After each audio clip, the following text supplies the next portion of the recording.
우리가 지난번에 살펴본 것처럼 경건은 범사에 유익하다. 알고 계시죠? 그래서 연단, 연습하라 우리에게 도전했습니다. 경건에 이르도록, 하나님이 느껴지도록, 하나님께서 나와 함께하는 것이 늘 내 삶 속에서 보여지도록, 인식되도록 어떻게 하라? 경건에 이르기를 연습해라. 연습 많이 하고 계시죠? 금요일 날 모이는 것도 연습입니다. 안 모이는 게 습관이 되기 쉬운 거죠. 오늘날 점점 하나님 믿는 것보다 더 재밌는 것이 많아져 보이는, 그리고 오늘날만큼 가정을 돌보아야 된다는 그런 말들이 얼마나 많습니까? 그래서 가정이 굉장히 친밀한 세대가 우리이기 때문에 내가 교회보다 가정을 돌봐야 되겠다. 물론 가정도 돌봐야 되고 교회도 돌봐야 되는데 가정에만 충실하면 하나님께 소홀할 수 있습니다. 그러면 그것이 마치 전부인 것처럼 여기며 살아갈 수도 있다는 거죠. 그러나 하나님을 사랑하면서 가정도 사랑할 수 있는 균형을 찾아내시길 주님의 이름으로 축복합니다. 가정을 유지를 하려면 하나님께서 주시는 은혜를 받아야 합니다. 그게 경건의 힘이에요. 경건의 힘. 오늘 그 경건을 열심을 다해서 가르쳐라, 명하고 가르쳐라. 11절에 너는 이것들을 명하고 가르쳐라. 여기서 너는 디모데입니다. 사도 바울이 디모데에게 에베소 교회에 있는 사람들에게 경건하도록 최선의 삶으로 가르쳐라 라고 얘기하면서 12절에 이렇게 이야기합니다. 누구든지 내 연소함을 업신 여기지 못하게 하라. 너는 열심히 네가 양육하고 돌보고 있는 에베소 교인들을 어떻게 하라? 경건에 이르도록 열심을 다해서 가르치고 명령을 내려라. 그런데 쉽지 않다는 거예요. 그걸 사도 바울이 들은 거겠죠. 여러분, 지금 디모데가 목양을 하고 있는 교회가 어디입니까? 에베소 교회. 에베소 교회가 도대체 어떠하길래 디모데의 연수함을 업신 여기고 있을까요? 여러분, 에베소 교회를 이렇게 가장 많이 돌본 사람이 누구입니까? 가장 많이 돌본 사람이 사도 바울입니다. 사도 바울이 두란노 서원에서 2년 동안, 사도 바울이 어떤 사람입니까? 하나님의 놀라운 그 계획들을 누구보다도 선명하게 가르쳤던 사람. 그래서 사도 바울의 강의를 누구보다도 잘 듣고 이해했던 사람들이 바로 에베소 교인들. 그런데 3차 선교여행이 끝나고 난 다음에 로마에 압송됐다가 어느 한 시간쯤에 다시 잠시 풀려났다가 디모데와 함께 에베소 교회를 방문을 했습니다. 그리고 에베소 교인들이 얼마나 바울을 보고 싶어 했을까요? 바울이 드디어 다시 우리에게 왔구나. 바울 어디 가지 마십시오. 어디 가지 마십시오. 하는데 바울이 어떻게 합니까? 디모데 전서에 나와 있잖아요. 1장에 3절에 내가 마게도냐로 갈 때 너를 권하여 에베소에 머물라 한 것은, 지금 바울 일행에 지금 사도 바울과 디모데가 함께 에베소에 도착했다가 수많은 사람들이 바울 드디어 우리에게 다시 왔군요. 우리에게 다시 놀라운 하나님의 말씀을 가르쳐 주십시오. 얼마나 달콤했겠습니까? 얼마나 놀라웠겠습니까? 그가 하는 기도가 얼마나 응답이 빨랐겠습니까? 눈에 보이는 것, 말과 어떤 믿음들이 벌써 사도 바울은 그 연륜이 많이 올라와 있습니다. 익숙하고. 그런데 사도 바울이 마게도냐로 떠나겠다는 거예요. 에베소는 지금 어디냐면 소아시아, 마게도냐는 그 소아시아에서 북쪽으로 쭉 올라가다가 아니면 그 에게를 건너서 그리스 땅에 있는 북쪽이 바로 마게도냐입니다. 지금 사도 바울은 에베소에 있다가 디모데에게 너 여기 있어라. 나는 지금 어디로 간다? 마게도냐로 가보겠다. 그 마게도냐의 첫 성이 빌립보입니다. 그 안에 밑으로 내려오면 데살로니가, 베레아, 그 다음에 아테네, 그 다음에 고린도, 우리가 잘 아는. 지금 거기 가겠다는 거예요. 그리고 아들 같은 사람 디모데에게 너는 여기 있어라. 그리고 네가 여기서 뭘 해야 되냐? 이 에베소 교회를 목양을 해야 돼. 목회자로서 네가 감당해라 했는데 지금 뭐라고 얘기하는 겁니까? 지금 편지를 한 이유가 뭘까요? 디모데에게 격려하고 네가 바르게 어떤 일들을 해야 되는지, 낙심하지 말고 절망하지 말고 두려워하지도 말고 너 이렇게 해야 된다라고 하면서 디모데에게 개인적으로 편지를 쓴 겁니다. 디모데에게 할 뿐만 아니라 에베소 교인들이 어떻게 이제 디모데와 함께 교회를 읽으면서 해야 될지를 편지를 통해서 적고 있다는 거예요. 뭐라고 처음에? 경건에 이르도록 연습하고 힘쓰도록 누구요? 에베소 교인들을 그렇게 이끌어야 된다. 너는 이것들을 명하고 가르쳐라. 그런데 누구든지 너의 연소함을 업신여기지 말게 해라. 여러분, 이럴 수 있습니다. 디모데는 소아시아도 아니고, 여러분 아시아, 소아시아, 우리가 아시아에 있는 그 7교회가 어떤 교회였습니까? 에베소, 버가모, 그 다음에 사데, 두아디라, 뭐 이런 교회였잖아요. 빌라델피아.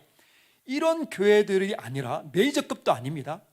터키 안에서 어디 중간쯤에 있는 루스드라에서 난 사람이 바로 디모데였어요.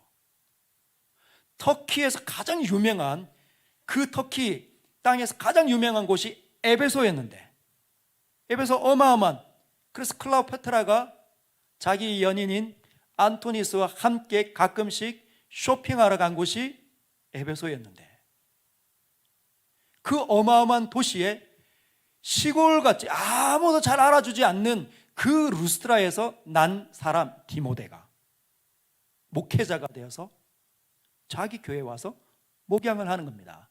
이 사람들은 지금 누구의 말을 훨씬 더 많이 신뢰하고 들었습니까? 바울과 비교했을 때 디모데는 어떤 사람이었을까요? 훨씬 뛰어났겠습니까? 아니겠죠. 그래서 어쩌면은 바울과 비교했을 때 시시해 보일 수도 있습니다. 그리고 자기네들은 대도시였는데 지금 루스트라에서 난 디모데의 아버지는 헬라인, 디모데의 어머니는 유대인. 그 여러분 디모데는 어떤 사람인지 아시죠? 디모데는 루스트라에서 처음에 사도 바울이 왔을 때 루스트라에서 나면서부터 안진뱅이 된 사람을 사도 바울이 일으켰습니다. 예수의 이름으로 일으켰습니다. 그럴 때 어떤 일이 일어나냐? 제우스를 섬기는 제사장이 바깥에 있다 그 이야기를 듣고 이런 일은 제우스 신밖에 못한다.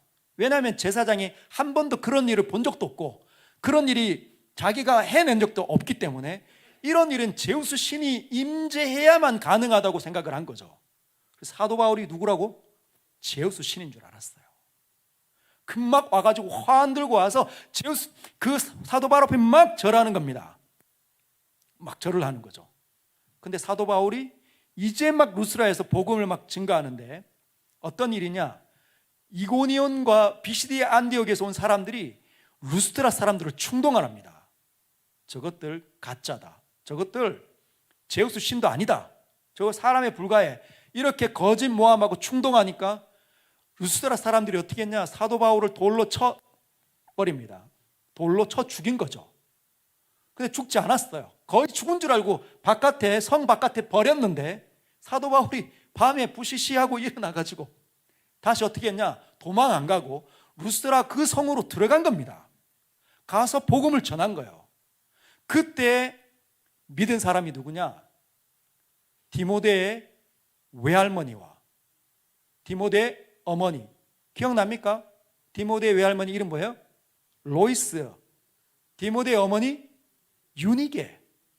그들이 복음을 듣고 아들 디모데에게, 손자 디모데에게 열심히 복음을 전합니다. 물론 아마 디모데도 보았을 것 같아요. 들었을 것 같아요. 사도 바울이 어떤 일을 하고 어떤 복음을 전했는지. 그리고 2차 선교 여행을 할 때 사도 바울이 예루살렘 교회 갔다가 그 지금 루스드라 지역을 갈 때 그때 누구를 얻습니까? 디모데를 얻어요. 디모데와 함께 2차 선교 여행을 합니다. 그러면 그 모든 역사 현장 2차 선교 때 어디요? 빌립보에서 감옥에 있어 그런 모든 기적들 누가 같이 있습니까? 디모데. 아테네에서, 고린도에서 어떤 일들 누가 봅니까? 디모데가 다 보는 거예요. 에베소교에서 어떤 일이 일어나는지 다 봅니다. 나중에 로마에 압송될 때도 누가 보는 거죠? 디모데가 봐요. 디모데는 충분하게 경험도 하고 사도 바울을 통해서 옆에서 다 배우고 신앙과 영성이 아마 출중했음에도 불구하고 뭡니까? 그의 스승과 비교하면 약하다는 거예요. 그럼 어떻게 하는 거죠? 무슨 루스드라에서 난 사람이 우리를 목양을 한다고? 업신 여김이 일어날 수 있다는 거죠. 그래서 이 부분 지금 내 연소함을 업신여기지 못하게 하고 첫 번째 적용할 사람들은 목회자들입니다. 저를 비롯한 우리 사역자들. 사실은 오늘날만큼 목회자들이 비교당하기 쉬운 시절이 없습니다. 과거에는 산 하나 넘어 아무리 유명하고 설교 잘하시는 분이 영성이 뛰어나다 하더라도 어떻게 해요? 거기 가기 쉽지 않았어. 차도 있는 게 아니기 때문에 산을 넘어야 되고, 그리고 소문이 오기도 쉽지 않고, 그래서 비교당하기가 쉽지 않았는데 오늘날은 어떻습니까? 이제는 책, 이 CD, 예전에는 테이프였잖아요. 유명한 설교자들 딱 CD 이쪽에 돌려보고 저쪽에 돌려보고 했던 시절. 이제는 필요가 없습니다. 휴대폰 하나 열면 유튜버가 전국적으로. 그래서 설교자가 쉽게 평가를 받습니다.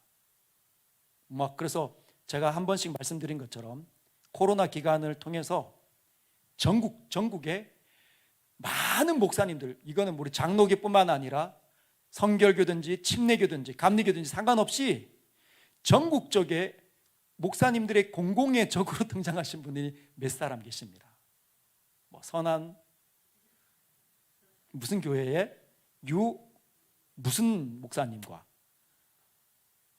분당 천당 밑에 있는 분당이라고 할까요? 분당 밑에 분당에 있는 무슨 교회에 무슨 목사님. 그래서 늘 비교당하는 거죠. 어떤 분은 그런 얘기도 들었습니다. 목사가 부임을 했는데 슬쩍 들고 와가지고 몰래 아침에 새벽기도에 딱 마치고 사무실 앞에 CD 한 장 놓고 가셨대요. 유명한 목사님 설교 듣고 이렇게 해달라.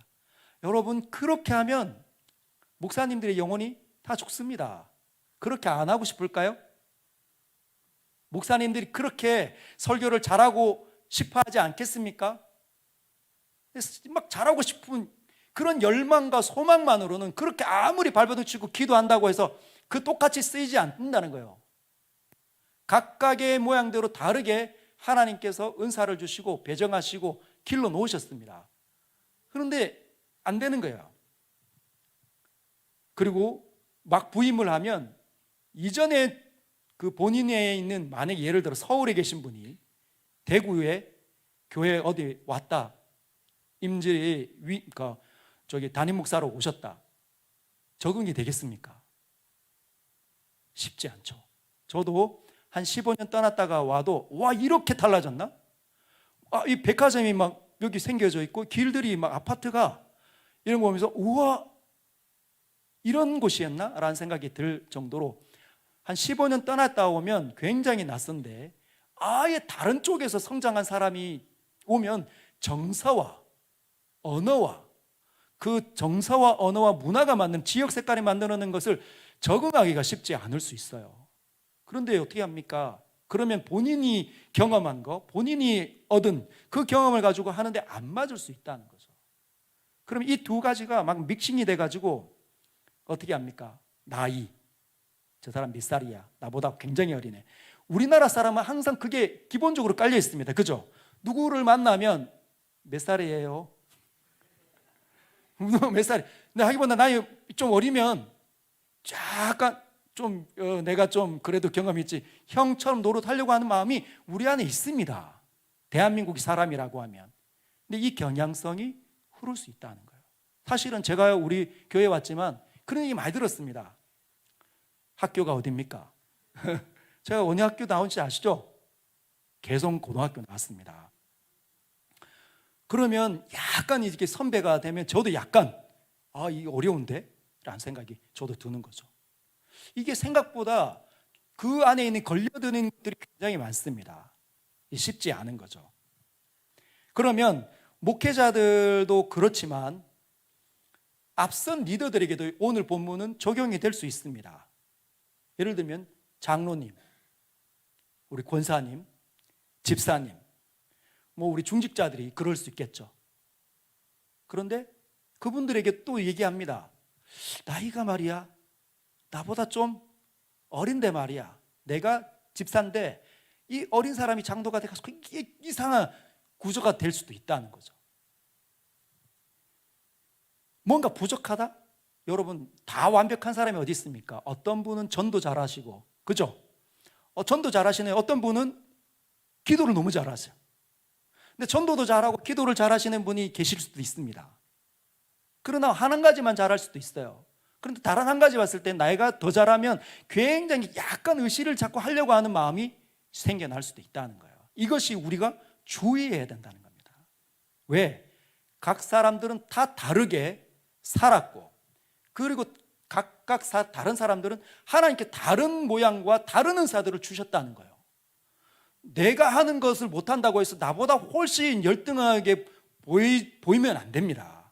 우린 그렇게 보면 안 되고, 각각 다 다른 부분, 내가 할 수 없는 부분을 이분이 갖춰서 나를 보완할 나의 지체로 하나님께서 나에게 허락한 내 교회인들이다 라고 받아주셔야 됩니다.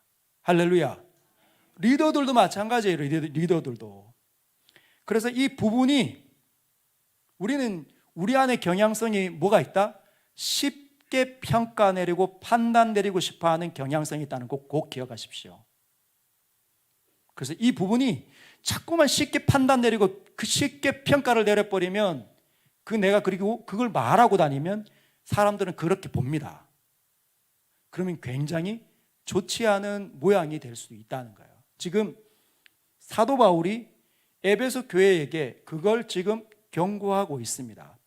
그런데 우리도 우리 자신들을, 여러분들 장로님들, 이번에 이제 피택 받으시는 네 분의 장로님, 그리고 네 분의 장로님을 제외한 또 우리 25분의 우리 시무 집사님들, 시무 권사님들 되시는데 각각 나이들이 다 달라요.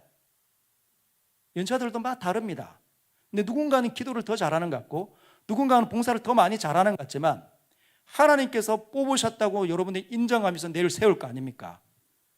그렇죠? 그럼 쉽게 판단을 내리지 않도록 주의를 하십시오. 이제 5개월 정도 준비됐다고 해서 완벽하게 성령 충만하고 성령이 충만함이 만들어낸 지혜로움이 나타났을 거라 판단 내리면 안 됩니다. 뭐 하는 거죠? 지금부터 점점 준비되어지고 훈련되어져서 결국은 하나님의 나라에서 어떻게 쓰임받을지 여러분들이 축복하면서 위로하고 격려하면서 세워주시길 부탁드립니다. 그러면 우리 앞선 사람들, 성경공부 리더라든지 우리는 교사 선생님이라든지 아니면 사역자의 길을 우리 앞에 있는 우리들은 뭘 해야 합니까? 그들이 우리를 업신여기지 않도록 우리 자신들도 가꿔야 된다는 거예요. 어떻게 가꿔야 되냐? 오늘 본문에 보면 오직 말과 행실과 사랑과 믿음과 정절에 있어서 믿는 자에게 본이 되는 삶을 살아라 라고 얘기합니다. 근데 사실 쉽지 않아요. 그죠? 저 권사님은 사랑이 부족한데, 저 권사님은 믿음이 약간 부족한데, 저 권사님은 말을 함부로 하는데, 그렇게 말할 수 있잖아요. 그러나 우리 자신은 뭐냐? 우리 자신은 완벽하진 않지만 하나님의 말씀이 주는 데까지는 진행하기 위해서, 더 나아가기 위해서, 하나님께서 원하는 자리까지 나아가기 위해서 몸부림쳐야 한다는 겁니다. 사실은 예전에 제가 처음 와서 우리 여러분들에게 한번 나눴던 내용이 있습니다. 제가 청년일 때, 우리 장로님들 죄송합니다.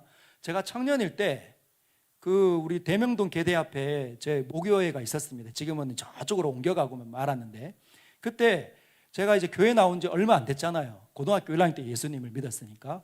청년 때까지 가도 얼마 한 10년 됐겠습니까? 그때 제 마음에 드는 게 뭐냐면, 우리 장로님, 저도 목회자가 돼야 되겠다는 생각을 한 적이 없습니다. 어떤 게 최종적인 목표였냐면, 정말 하나님을 잘 믿고 교회를 잘 섬기는 집사가 되는 게 꿈이었는데, 저는 그렇게 봤습니다. 근데 내가 나중에 장로가 되면 어떤 모습으로 섬겨야 될까 했는데, 그때 이제 제가 식당에 내려갔더니 식당에 이제 줄이 딱 서 있는 겁니다. 그랬더니 저 끝에 한 상이 막 차려져 있는 거예요. 한 상이 막 차려져 있습니다. 거기에 이렇게 매주 있는 식당인데, 주일날 거기에 한 상이 딱 차려져 있고, 누가 오시냐? 담임 목사님 딱 오시고, 장로님들이 딱 들어가시고, 줄 안 서시더라고요. 제 이 어린 청년, 신앙 연수가 얼마 안 된 저희 청년 눈에 어떻게 보이냐면, 이건 좀 아닌데, 그런 생각 그냥 들었어요. 죄송합니다. 근데 어떤 장로님이 거기 안 앉고 제 뒤에 딱 서시더라고요. 그리고 옆에 계신 분들이 저기 장로님 저기 가서 같이 나도 서야지 했는데, 너무 좋아 보인 거예요. 제 마음에. 이 신학 연수도 짧고 어린 제 눈에 이 장로님 같은 사람 돼야 되겠다 라는 생각이 들었어요. 그게 본이잖아요, 본. 물론 그 앉아서 드시는 목사님이나 장로님들이 잘못됐다고 생각하진 않습니다. 교회가 배려를 해서 수많은 사역들이 많으니까 빨리 식사하고 빨리 움직여서 뭔가 회의도 하고 해야 되는 일들이, 지금 제가 돌아보니까 목회자가 되어서 담임 목사가 되어서 하려고 하는 일이 너무 많으니까 빨리 먹어야 되는 일이 있더라고요. 그래서 제가 그러나 그때 마음을 제가 갖고 있기 때문에 무슨 생각이 했습니까? 제가 그 식당에 내려가서 우동 먹을 때 항상 줄 서가지고 하는 이유가 있습니다. 왜냐하면 누군가가 저를 보고 시험에 들 수 있겠다. 그럼 보다는 차라리 그냥 줄 서서 먹으면 얼마나 양심에 가책도 안 느끼고 얼마나 편한지 몰라요. 우리 장로님들이 손 이렇게 걷어가지고 막 그 앞치마 두르고 막 이렇게 나르시고, 우리 머리가 희끗하신 집사님들이 막 이렇게 이렇게 하시는 거 봤을 때 좋아 보이지 않겠습니까? 이제 막 교회 나오신 분들이, 잘 모르시는 분들이 뭐라고 판단 내리겠습니까? 좋다, 하나님 믿는 사람은 이렇게 해야지, 그렇게 판단 내리지 않을까요? 그러니까 즉 우리는 할 수만 있다면 방향 자체는 섬기는 일, 우리 자신을 뭔가가 자꾸만 내세우거나 어떤 대접받는 일에 자꾸 우리 자신을 놓는 게 아니라 어떻게든지 간에 내려오고 같이 함께하는 이런 부분들이 필요하다는 겁니다. 여러분들도 그렇게 좀 승리해 주시길 바랍니다. 말과 행실, 말하는 것, 행동하는 것, 이게 어떻게 나타나요? 사랑으로. 우리 한번 할까요? 사랑으로 말합시다. 사랑으로 말하는 게 사랑합니다 이것만 말하는 게 아니에요. 사랑으로 말한다는 게 어떤 겁니까? 여기 앉으세요. 제가 도와드릴까요? 무엇이 필요합니까? 어서 오세요. 오랜만입니다. 이게 사랑으로 말하는 겁니다. 평가는 누구든지 쉽게 내릴 수 있어요. 저 사람 왜 저거밖에. 여러분, 사랑으로 말하는데 엄청난 사랑을 생각하는 사람들도 있습니다.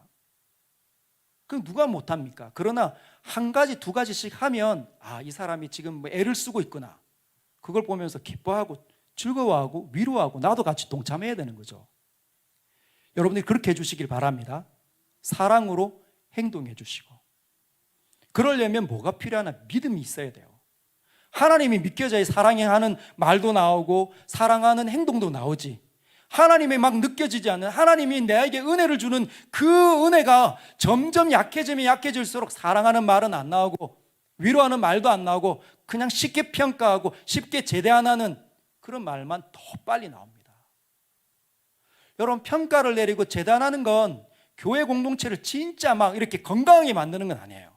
물론 누군가는 제대로 평가하고 제대로 진단을 해야 되겠지만, 진단하고 평가 내리는 것만으로는 교회가 건강해지는 게 아닙니다.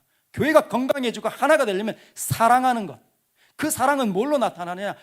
오직 믿음으로만, 하나님을 느끼고 하나님을 경외하고 하나님을 사랑하는 것으로만 우리에게 그 거룩한 일들이 일어난다는 것 꼭 기억하시기를 바랍니다. 예. 그 다음에 13절 한번 보겠습니다. 13절 같이 한번 읽겠습니다. 시작. 내가 이를 때까지 읽는 것과 권하는 것과 가르치는 것에 전념하라. 사도 바울이 디모데에게 격려하면서 너 힘들지? 목회하는데 힘들지? 너를 인정하지 않는 사람들도 많지? 그러나 뭐 하는 거냐? 너는 내가 너에게 다시 지금 와서 에베소에 올 때까지 읽는 것과 권하는 것과 가르치는 것을 최선을 다해서 해라, 이렇게 얘기하고 있습니다. 누가요? 우리 목사님들이, 우리 목회자들이 뭘 해야 되는가? 읽는 것과 권하는 것과 가르치는 것에 전념해라. 읽는 게 뭡니까? 읽는 것, 성경책 읽는 것. 이 당시에는 읽는 게 뭐였냐면 회당에서 성경을 낭독하는 것. 그게 어떤 것이었을까요? 예배 드릴 때 설교하는 겁니다. 성경을 낭독하고 그걸 해석하는 거죠. 그 일을 열심히 하라는 겁니다. 최선을 다해서 설교를 준비하는데 애를 쓰라는 거죠. 오늘보다 내일보다 앞으로 더 뛰어난 설교자가 되기 위해서 노력하라는 겁니다. 하나님 말씀이 뭘 가르치는지. 그러려면 목회자들이 최선을 다해서 묵상을 해야 돼요. 연구를 해야 돼요. 묵상하지 않으면 누구 했던 말 똑같이 또 그대로 쓰려고 하는 마음이 일어납니다. 여러분, 사실은 많은 목회자들에게 도전이 뭐냐면 누가 이 본문에 있는 거 그거 그대로 좀 어떻게 뺏기거나 아니면 좀 바꿔가지고 하고 싶은 그런 욕구들이 늘 생기는 거죠. 저도 한 10년 전에 담임을 한 적 있지 않습니까? 39에 여러분, 39살이 담임 목사를 했는데 이게 담임을 해본 적이 없으니까 수요일도 해야 되고, 그때는 부교육자들이 없었습니다. 처음에는.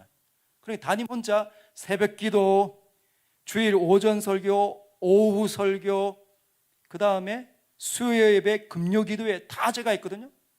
그러니 실력이 금방 바닥이 날 거 아니에요. 묵상할 시간이 어디 있겠습니까? 신방도 해도 양육도 해야 되니까. 얼마나 바빴는지. 전임 목사님 2명이 뽑히기 전까지 너무 바빴습니다. 그러니까 이 안에서 뭘 하고 싶으냐면 다른 사람이 어떻게 설교를 했는가, 주석을 빨리 참고하고 싶은 거예요. 묵상으로 하는 것보다 내가 직접 하나님 앞에 엎드려서 하나님의 이 소리를 듣고 교회를 바라보는 이 목회자의 어떤 그 관점 속에 하나님께서 주시는 생각이 뭔지를 듣는 것보다 주석, 수많은 설교자들이 했던 거, 이걸 듣고 싶은 거예요. 얼마나 그 갈등이 되는지. 그러면 유익이 없습니다. 몸부림치지 않는데 하나님께서 귀한 거 주실 리가 없는 거죠. 그리고 권하는 것, 여기서 권하는 건 권면입니다. 뭐냐면 신방이에요. 사람들을 권면하고 그리고 위로하는 일 해라.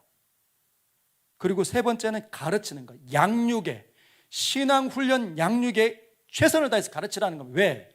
사람들이 안 자라면 구습을 가지고 옛날 방식으로 자꾸만 하나님 나라를 재단하니까, 옛날에 하나님 믿지 않았을 때 그 세계관 가지고 자꾸 하나님을 평가하려고 하니까. 여러분, 아이들의 단점이 뭐냐면 아이들이 어릴 때에는 주일학교에서 열심히 찬양도 하고 또 그 선생님들 말씀을 잘 듣습니다. 그런데 이게 이 주일학교에 철저하게 세계관과 또는 신앙의 교회 성경의 역사를 가르친 것도 아니니까 어떻게 돼요? 중학교만 가면 중학교에서 수많은 것들을 가르치니까 그 세계관이 더 빨리 돌아와서 뭘 평가하냐면 하나님 말씀을 평가합니다. 이게 과연 사실인가? 사실은 하나님께서 주시는 세계관으로 세상이 말하는 그 진화론, 저게 사실인가? 저거 아닌데? 라고 평가를 내려야 되는데 오히려 세상에 주는 그 힘에 빨리 동화되어 가지고 하나님을 평가한다는 거예요. 그게 주일학교만 그런 게 아니라 잘 배우지 못하고 계속 신앙생활을 하면 옛날 방식으로, 옛날의 어떤 기도의 관점, 옛날의 어떤 예배의 관점, 그걸 가지고 자꾸만 지금을 평가하려고 든다는 거예요. 그러면 오류가 생길 가망이 많습니다. 그래서 가르치는 일에 최선을 다해라. 그러면 이 부분을 성도들은 어떻게 적용할 수 있겠습니까? 주님께서 말할 때까지 성도들은 성경을 읽는 것, 예배 때 설교를 듣는 일, 이렇게처럼, 또는 한 주 동안에 개인 경건 속에서 말씀을 열어 하나님 말씀 듣는 일을 어떻게 하라고요? 최선을 다해라. 그래야 믿음의 본이 될 수 있다는 거예요. 누군가가 나를 볼 때. 여러분, 장로님들께서 성경을 이렇게 들고 다니면 좋아 보입니까? 나빠 보입니까? 좋아 보이죠. 그러면 보면서 아유, 우리 아이들 보면서 아유, 그래, 좋네, 뭐 먹고 싶은 거 없니? 이러면 어때요? 야, 성경을 저렇게 들고 다니시니까 저렇게 좋은 말을 하시나 보다. 그리고 열기만 하면 성경책 너덜너덜해져 있어요. 그래서 누군가랑 탁 이야기하면 어떤 권사님이 요즘에 너무 힘들어 죽겠어요. 장로님 하면 권사님 앞에 앉아봐요. 그럼 성경 탁 열어. 우리 장로님 또 시작했다. 그렇지만 뭐라고 생각하니, 이 장로님은 진짜 경건하시고 진짜 하나님을 사랑한다, 이렇게 하지 않아요? 안 그렇습니까? 그래야, 목회자도 그렇게 해야 믿음의 본이 될 뿐만 아니라 우리 장로님들, 우리 권사님들, 집사님들, 또는 목장을 이끌어가는 목장지기들, 우리 성경 교사들은 어떻게 하라고요? 바로 말씀 묵상, 성경을 가까이 하는 삶을 끼고 살아야 된다는 거예요. 그래야 본이 됩니다. 기도하는 자리에 나와야 본이 되는 거예요. 그죠? 오늘처럼 하나님 앞에 기도할 때 주여 하고 손 탁, 우리 권사님 요즘에 성령 충만한가 보다, 이렇게 생각하지. 왜 그래 별나, 이렇게 합니까? 왜 그래 별나, 이렇게 하는 사람은 뭐입니까? 안에 벌써 없어요. 메말랐어. 왜? 평가를 내리니까. 나쁘게 평가하니까. 그러나 우리 권사님 요즘에 막 은혜 충만한가 봐, 요즘에 뭐 하나님 사랑하나 봐, 앉아봐, 내 기도해 줄게. 목장지기한테 딱 나가가지고 나 요즘에 힘들어요 하고 목장 식구 탁 얘기하는데 같이 기도할까요? 사실은 이게, 여러분, 말씀이 묵상하는 것이 내 안에 충만하게 들어오면 들어올수록 용기가 생깁니다. 안 그렇습니까? 사실은 여러분, 제가 목사지만 우리 주일날 이 안내하다가 어떤 권사님 이렇게 불러가지고 머리 이렇게 박으셨어요. 기억나시죠? 그럼 제가 어떻게 합니까? 아이고, 빨리 지금 사역자를 부르고 빨리 병원 모시거라고 이렇게 하면은, 그건 물론 그냥 일반적이지만 본이 됩니까? 목사가 우리 권사님 지금 부르셔가지고 머리에 지금 피멍 들었는데 어떻게 해야 됩니까? 하나님 믿으면 붙잡고 기도하는 거죠. 아닙니까? 그게 얼마나 이게 두렵겠습니까? 사람들 보고, 사람들의 눈 시선이 있고, 내가 이게 낫겠나 안 낫겠나 이런 생각하면 그런 말 할 수 있습니까? 그냥 사역자들 보고 빨리 모시고 가라고 이렇게 하면 아무 뒤탈도 없습니다. 그럼 어떻게 하는 거죠? 담대함이 언제 생깁니까? 하나님을 강하게 인식할 때. 하나님 앞에 기도해 봅시다. 하나님 역사하시면 됩니다. 할렐루야. 이거 아닙니까? 그러려면 하나님 소리가 내 안에 꽉 차 있어야 할 수 있습니다. 목장지기들이, 목장 식구가 뭘 할 때 그러네, 뭐 어떻게 되겠죠, 이러면 못하는 거죠. 집사님, 기도합시다. 기도할 수 있는데 왜 걱정합니까? 누가 그런 말 할 수 있습니까? 하나님의 소리가 꽉 들리는 사람, 하나님이 내 옆에서 친밀하게 느끼는 사람만이 할 수 있는 거 아닙니까? 근데 그 사람이 바로 본이 될 수 있다는 거예요. 할렐루야. 그런 사람들이 권면할 수 있고 위로할 수 있는 거죠. 왜? 그에게는 그게 사실이기 때문에. 하나님께서 역사하시고 하나님께서 간섭하시고 하나님께서 치료하시는 건 사실이기 때문에. 여러분 믿으십니까? 그런 믿음이 오늘 밤에 일어나기를 축복합니다.